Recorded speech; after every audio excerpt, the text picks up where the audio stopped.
ओम श्री गुरुदेवाय नमः। आज्ञा हे मोर प्रिय समस्त सुधीवृंद को कोटि कोटि प्रणाम।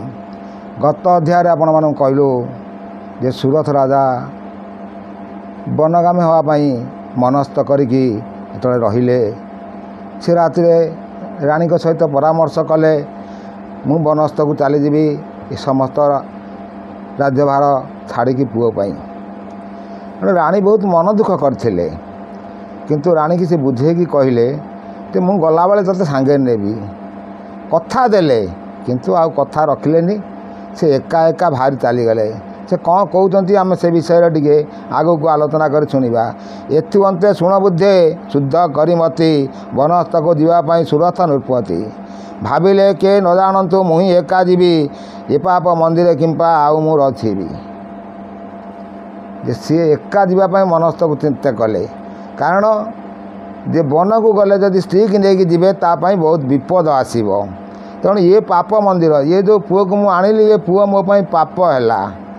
तेणु ये पाप मंदिर में मुझे रही ना मु मनस्थ को निश्चित जीवी। से गोटा मनस्थ स्थिर करके गले। आउ कौन कहते जे भारी जाक कहले गोड़ाइब संगरे ताको केमते घेनी जीवी घोर वनस्थरे जे भारी जाक जदि कह से सांगरे गोड़ाइब कि जितेबाला से जीव से आउ से विषय से कहबनी।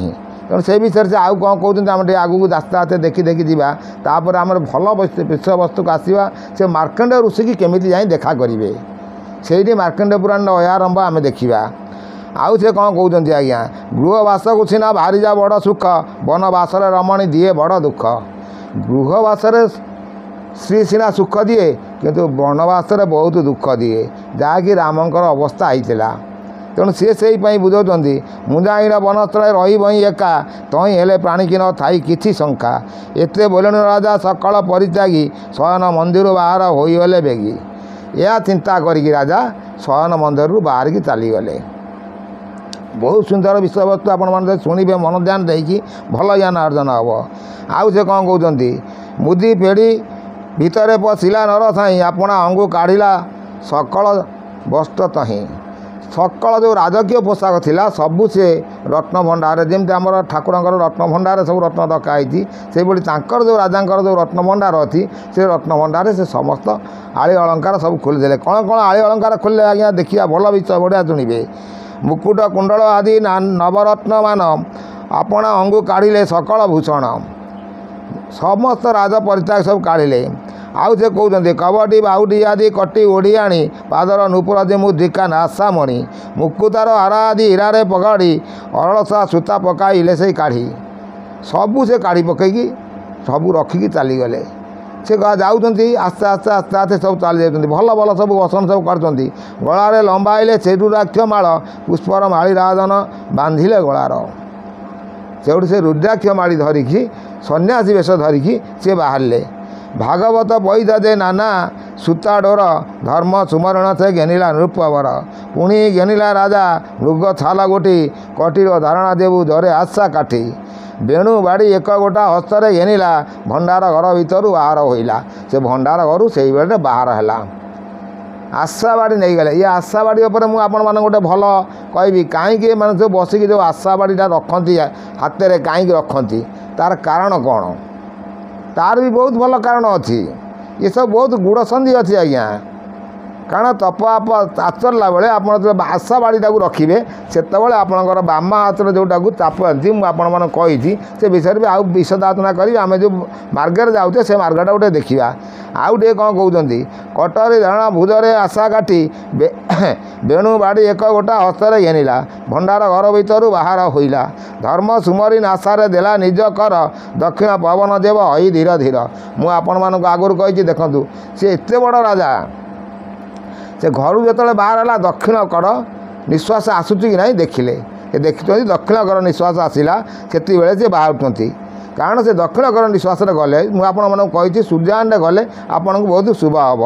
सी सब नित्य मुझे आगुरी सब कही कि आउ कहते देखा कौ दिन से बाहर की जाऊँ दक्षिण पवन देव हई धीर धीर राज्य तेदी नृपति मही वनवास गला नामे मासर धन दिन दश मार्गशीर अष्टमी जे कृष्ण चंद्रकला ककड़ा नामे राशि पुष्कर रूपे मेला।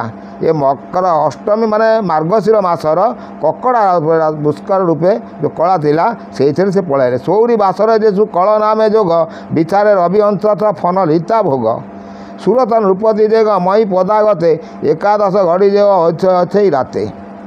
ଏକାଦଶ ଘଡ଼ି 11 ଘଡ଼ି ରାତି ହେଇଛି। ସେ ସେଇବେଳରେ ରାଜବାଟୀ ଛାଡ଼ିକି ଛାଡ଼ିଗଲେ। କେଉଁ ଦ୍ୱାର ଦେଇଗଲେ ସେଇ ଦେଢ଼ଟାକୁ ଆମ ଗୋଟେ ବଡ଼ ମେନ୍ ଜିନିଷ ଅଛି, ମୁଖ୍ୟ ଜିନିଷ। ରାଜବାଟୀ ସେ ତିଆରି କରିଛନ୍ତି 4 ଦ୍ୱାର ଅଛି। ଗୋଟେ ଯେମିତି ଆମର ପୂର୍ବ ପଶ୍ଚିମ ଉତ୍ତର ଦକ୍ଷିଣ ସେ କେଉଁ ଦ୍ୱାର ଦେଇ ଯାଉଛନ୍ତି ଆମେ ଦେଖିବା। ଯେ ପଶ୍ଚିମ ଦ୍ୱାରରେ ସେ କହୁଛନ୍ତି ପଶ୍ଚିମ ଦ୍ୱାର ବାଟେ ବାହାର ନୃପମଣି ମନେ ମନେ ସୁମରଇ ଶଙ୍ଖ ଚକ୍ର ପାଣି। ଜୟଦୁ ଦାମୋଦର ଭକତ ଜନବନ୍ଧୁ ଅଗତି ନିସ୍ତାରଣ ମ ହିମା ସାର ସିନ୍ଧୁ। ଭ୍ରାନ୍ତି ନାଶନ ଦେ ଦେବ ଭୟ ଭାବ ହୟର ଅବନି ଭାର ଭାଇ ନିବାରଣ ଶ୍ରୀଧର। ସେଇଠୁ ସେତିକିବେଳେ ସେ ଠାକୁରଙ୍କୁ ସୁମାରଣା କରିକି ସିଏ ବାହାରିଲେ ଘରୁ। ପଶ୍ଚିମ ଦ୍ୱାର ଦେଇ ଗଲେ। କାହିଁ ଗଲେ ନା ପଶ୍ଚିମ ଦ୍ୱାରଟା ସବୁବେଳେ ତାଙ୍କର ବନ୍ଦ ରୁହେ, ସେ ବାଟେ କେହି ଗତାଗତ କରନ୍ତି ନାହିଁ। ତେଣୁ ସିଏ ଏ ବିଷୟରେ ଆମେ ଆଗକୁ ଆହୁରି ଆଲୋଚନା କରି ଦେଖିବା। ନୀଳକନ୍ଦେ ବରପ୍ରାୟ ଦିଶଇ ତର ତନୁ କହି ଶୋଭା ଶଙ୍ଖ ଚକ୍ର କୁଆଦି କି ଧନୁ ମୁକୁଟ କୁଣ୍ଡଳ ଆଦି ନାନା ରତ୍ନମଣି ଚିଅଙ୍ଗେ ବିରାଜିଛନ୍ତି ନକ୍ଷତ୍ରଗଣ ଜାଣି। ସେ ଠାକୁରଙ୍କୁ ଚିନ୍ତା କରୁଛନ୍ତି ଏଇସବୁ ଜିନିଷ ପ୍ରଭୁ ତମ ଅଙ୍ଗରେ ଅଛି, ମୁଁ ଆଜି ଅଙ୍ଗଭୂଷଣ କାଢ଼ିକି ମୁଁ ଯାଉଛି। ସିଏ ଆସ୍ତେ ଆସ୍ତେ ଆମେ ଦେଖିବା ସେ ଯାଇ କେଉଁଠି ପହଞ୍ଚୁଛନ୍ତି। ସେ କେଉଁ ଦେବୀଙ୍କ ପାଖରେ ଗୋଟେ ପହଞ୍ଚିଲା ପରେ ସିଏ ଦେବୀ ତାଙ୍କୁ ଭଲ ରାସ୍ତା ବତେଇବେ। ମୁଁ ଆପଣଙ୍କୁ ନେକ୍ସଟ ଅଧ୍ୟାୟରେ କହିଦେବି।